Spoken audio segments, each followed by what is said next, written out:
अंदाजा लगाइए जिसकी राज्य पर 76,707 करोड़ का कर्ज छोड़कर चले गए होंगे, 10,000 करोड़ की लायबिलिटी छोड़कर चले गए होंगे।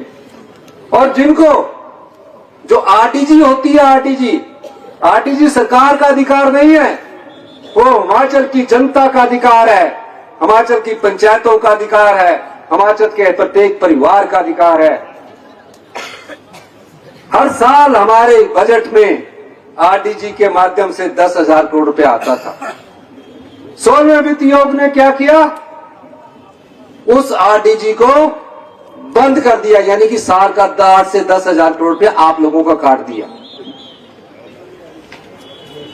इससे पहले, इस साल से पहले 25-26 से पहले किस प्रकार आरटीजी को बोलते हैं, जो केंद्र सरकार से हमें सहायता मिलती है आय और व्यय के बीच के खर्चे को पूरा करने के लिए, आरटीजी बोलते हैं, रेवेन्यू डेफिसिट ग्रांट।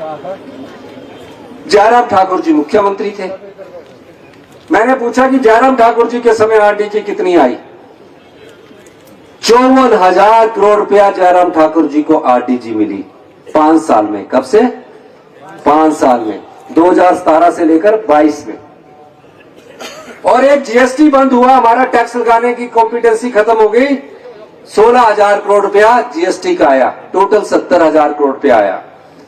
मैंने अधिकारियों से पूछा कि उस समय हमारे ऊपर लोन कितना चढ़ा हुआ था।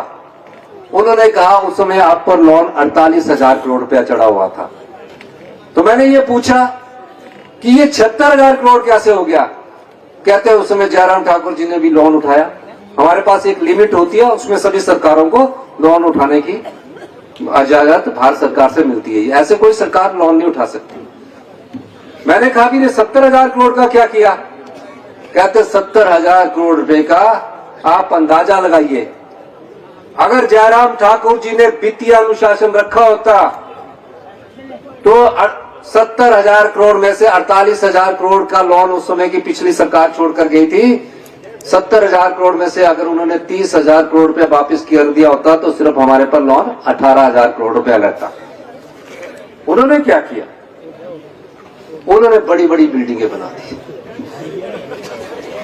1,000 करोड़ की बिल्डिंगें पूरे हिमाचल प्रदेश में बना दी। और सिराज में क्या किया? 50 करोड़ की बिल्डिंग 32 बच्चों के लिए बना दी। कितने बच्चों के लिए? 70,000 करोड़ रुपया उनको मिला। कर्जा अगर उन्होंने वापिस कर दिया होता तो हमारे पास अगर 30,000 कर्जा 18,000 करोड़ का लोन छोड़कर जाते। मुझे कितना मिला उसी आरटीजी का? 17,000 करोड़। कितना? और अगले 1 अप्रैल से वो भी मिलना बंद हो गया। हमने क्या किया? हम ये बताने के लिए आपके पास है, क्योंकि हम आपकी जवाबदेही चाहते हैं। हमने उससे स्कूल अच्छे किए, कर रहे हैं। ओल्ड पेंशन स्कीम दी, 70 साल से ऊपर का सारा ईयर दिया, डीए दिया 7% तक का। और भ्रष्टाचार के चोर दरवाजे से जो जनता की संपदा को लुटा दिया जाता था, उसको लुटने से बचाया और 3800 करोड़ रुपए का राजस्व इस जनता के लिए हमने कमा कर दिया। मुझे 70,000 करोड़ रुपया मिला होता, ये प्रदेश कर्ज मुक्त होता, किसी प्रदेश के किसी व्यक्ति पर कर्ज ना चढ़ा होता।